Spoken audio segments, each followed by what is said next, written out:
प्यारे दर्शकों नमस्कार। तारीख है आज 21 मई 2025, दिन बुधवार, हिंदी तिथि ज्येष्ठ माह कृष्ण पक्ष अष्टमी। आइए नजर डालते हैं हमारे प्यारे राज्य हिमाचल प्रदेश की तमाम बड़ी खबरों पर। वीडियो शुरू करने से पहले कमेंट बॉक्स में जय हिंद लिखकर हमें सपोर्ट करें और हाँ, वीडियो को पूरा जरूर देखें क्योंकि इस वीडियो में हम जानेंगे बिजली, पानी, मौसम, सरकार के नए नियम, ऐलान। तो चलिए शुरू करते हैं। हिमाचल में 2 दिन आंधी, तूफान और बिजली गिरने की चेतावनी। हिमाचल में एक सप्ताह मौसम मिला जुला रहेगा। मौसम विभाग के अनुसार प्रदेश के अधिकांश हिस्सों में 21 से लेकर 26 मई तक कहीं कहीं हल्की बारिश और गरज के साथ छींटे पड़ सकते हैं। वहीं 23 और 24 मई को आंधी तूफान के साथ बिजली गिरने और तेज हवाएं चलने की चेतावनी दी। इसके अतिरिक्त क्षेत्रों में 23 और 24 मई को 40 से 50 किलोमीटर प्रति घंटे की रफ्तार से तेज हवाएं चलने का पूर्वानुमान है। ये हवाएं विशेष रूप से मैदानी और मध्यवर्ती क्षेत्रों में असर डाल सकती हैं। इन 2 दिनों के दौरान लोगों को सतर्क रहने व अनावश्यक रूप से खुले में न निकलने की सलाह दी गई। विभाग ने इन दिनों को लेकर येलो अलर्ट भी जारी किया है। शिपकिला से 10 जून को शुरू होंगी सीएम पर्यटन गतिविधियां। सीएम सुखविंदर सुक्खू करेंगे शुभारंभ। मुख्यमंत्री सुखविंदर सिंह सुक्खू 10 जून को किन्नौर जिले के शिपकिला से सीमा पर्यटन गतिविधियों का शुभारंभ करेंगे।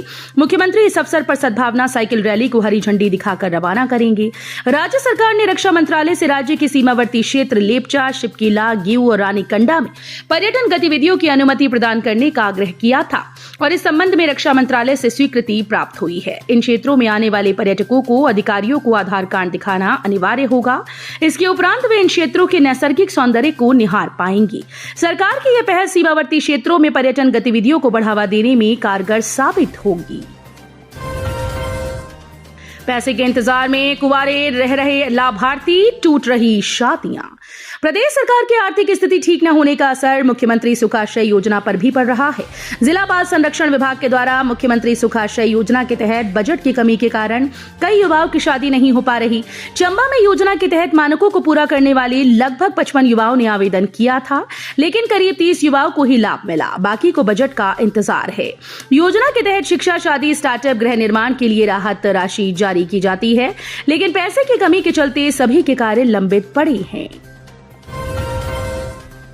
तुर्की के सेब पर प्रतिबंध लगाने की मांग। संयुक्त किसान मंच ने राज्यपाल को सौंपा ज्ञापन।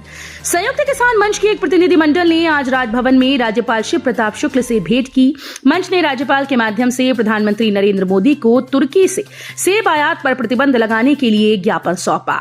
मंच के संयोजक हरीश चौहान ने राज्यपाल को अवगत करवाया कि भारत वर्तमान में लगभग 44 देशों से सेब आयात करता है, जिसमें तुर्की भारत को प्रतिवर्ष लगभग 1.29 लाख मीट्रिक टन सेब निर्यात करता है। उन्होंने कहा कि तुर्की भारत को सेब निर्यात से लगभग 800 से 1000 करोड़ रुपए के वित्तीय लाभ अर्जित करता है। हिमाचल शिक्षा बोर्ड का कारनामा। रद्द पेपर की आंसर शीट से चेक करवा दिया अंग्रेजी का पेपर, ऐसे खुली पोल। हिमाचल प्रदेश स्कूल शिक्षा बोर्ड ने 12वीं कक्षा की अंग्रेजी के रद्द पेपर की उत्तर कुंजी से ही अंग्रेजी का पेपर चेक करवा दिया। विद्यार्थियों के अंग्रेजी में अंक कम आने पर जब मामला उठा तो बोर्ड ने जांच की। जांच में खुलासा हुआ कि अंग्रेजी के रद्द पेपर की उत्तर कुंजी से अंग्रेजी का पेपर चेक करवा दिया गया। ये कंप्यूटर नहीं बल्कि मानवीय गलती है और इसके लिए संबंधित ब्रांच व ब्रांच के 5 अधिकारी जिम्मेदार हैं। अब 500 रुपए में निहारें रोहतांग की बर्फीली वादियां। एचआरटीसी ने शुरू की इलेक्ट्रिक बस सेवा। मई में भी बर्फ से लगभग 13,050 फीट ऊंचे रोहतांग दर्रा जाने वाली देखने की चाह रखने वाले सैलानियों के लिए खुशखबरी है। एचआरटीसी ने मनाली से रोहतांग के लिए इलेक्ट्रिक बस सेवा शुरू कर दी। सैलानी मात्र 500 रुपए में बर्फ से लगभग वादियों का आनंद ले सकेंगे। निगम ने शुरू में 3 बसेज रोहतांग के लिए भेजी जा रही हैं। जरूरत पड़ने पर बसेस की संख्या बढ़ाई जाएगी। पिछले साल भी निगम ने मनाली से रोहतांग दर्रे के लिए सैलानियों की सुविधा के लिए 15 से अधिक इलेक्ट्रिक बसेस को चलाया था। पुलिस कांस्टेबल के लिए 15 जून को होगी लिखित परीक्षा। परीक्षा देंगे 16,000 युवा। हिमाचल प्रदेश पुलिस कांस्टेबल भर्ती के लिए 15 जून को लिखित परीक्षा होगी। हिमाचल प्रदेश लोक सेवा आयोग ने लिखित परीक्षा का संभावित शेड्यूल जारी कर दिया है। ग्राउंड परीक्षा पास करने वाले 16,000 युवा लिखित परीक्षा देंगे। पुलिस कांस्टेबल भर्ती के लिए करीब 1.29 लाख युवाओं ने आवेदन प्राप्त हुए, जिसमें लगभग 90,000 पुरुष और 39,000 आवेदन महिला वर्ग से आए थे।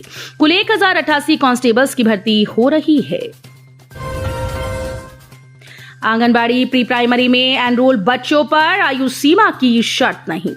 राज्य के सरकारी स्कूल्स में वे सभी बच्चे जो प्री प्राइमरी और आंगनबाड़ी केंद्रों से एनरोल होकर आए हैं, उन पर 31 मार्च तक 6 साल की शर्त लागू नहीं होगी, यानी एडमिशन के दौरान उसकी आयु सीमा को कंसीडर नहीं किया जाएगा। प्रदेश सरकार ने 19 दिसंबर 2024 को इस बारे में स्पष्ट आदेश जारी कर दिए थे, लेकिन उसके बाद भी जिलों में कंफ्यूजन है।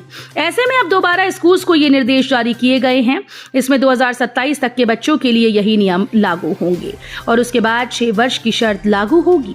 इसमें कहा गया है कि बाल वाटिका 1 में 3+, एलकेजी बाल वाटिका 2 में 4+ और यूकेजी बाल वाटिका 3 में 5+ की आयु सीमा शर्त लगाई गई है।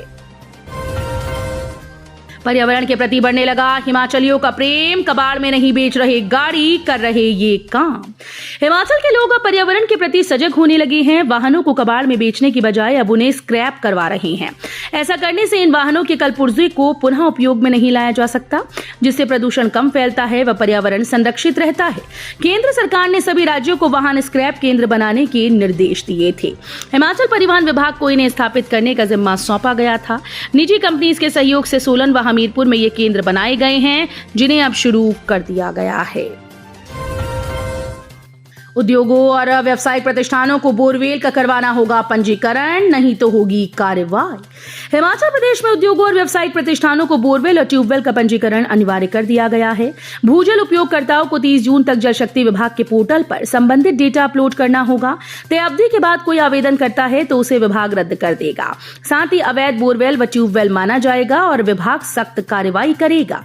इसी के साथ यदि कोई पंजीकरण नहीं करवाता तो उस पर कार्रवाई की गाज भी गिरेगी। क्या आप भी इंडियन आर्मी, इंडियन नेवी और इंडियन एयरफोर्स में अपना करियर बनाने का सपना देख रहे हैं? सो ज्वाइन करें नेशन डिफेंस एकेडमी, जहां आपको मिलती है स्कूलिंग के साथ साथ coaching, best hostel facilities for boys and girls with hygienic and nutritional food, SSB guidelines under the guidance of colonel Puneet Sehgal, and your fitness will support. For more information, you can contact with us on given number.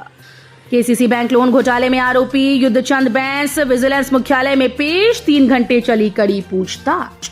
Kangra केंद्रीय सहकारी bank limited से जुड़े 20 करोड़ के loan धोखाधड़ी मामले में vigilance ने मंगलवार को युद्धचंद बैंस से करीब 3 घंटे तक पूछताछ की यह प्रक्रिया विजिलेंस मुख्यालय शिमला में अमल लाई गई। विजिलेंस ने नोटिस जारी कर उन्हें पूछताछ के लिए तलब किया।